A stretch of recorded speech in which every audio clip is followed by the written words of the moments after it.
we carried out an improvement project on antibiotic prescribing here in the hospital. Infection is one of the commonest reasons why children get admitted to hospital.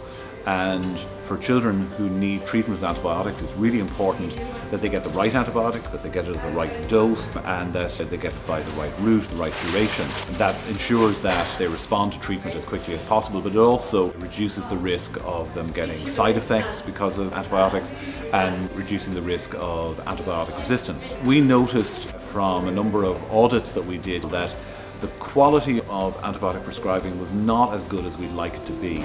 So what we did was we started to collect data every week on the first 10 children who came in through our emergency department who were starting on antibiotics. We looked at, did they get the right antibiotic according to our guidelines, and was the reason for their antibiotic prescription documented. And then each week we fed this data back to the paediatric consultants and to the junior doctors here in the hospital.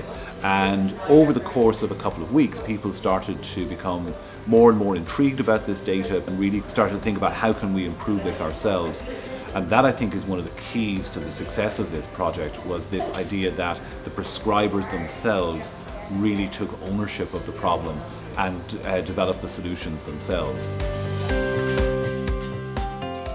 This project just started over a year and a half ago and really allows us to decide easily through the antibiotics reference card what antibiotics to start children presenting with fevers and infection to the emergency department. It is used every day by all our doctors and has proved invaluable. We did previously have an antibiotic guideline that was in a booklet, depended on finding that book, whereas now all our doctors are wearing this lanyard.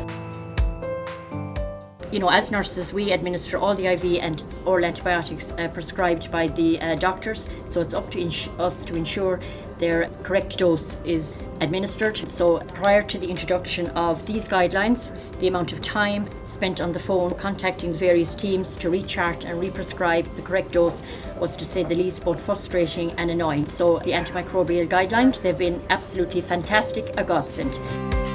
It's been really enjoyable working on this project. A key thing around that is the fact that it has involved so many people within the hospital.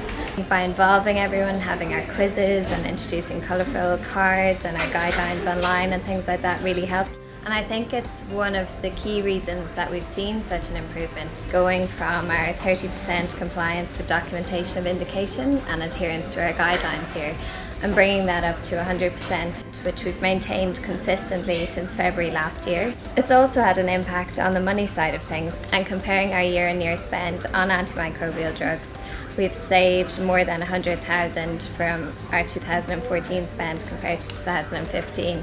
So hopefully something we'll continue to see improvements with. This project has generated a lot of interest from other hospitals who are looking at different techniques that we use and are really keen to try it out themselves. So we're planning to get a group of hospitals together to run a very similar project, share the experience and share the learning from that, so that we can get spread and sustainability of this improvement across a number of hospitals right across the country.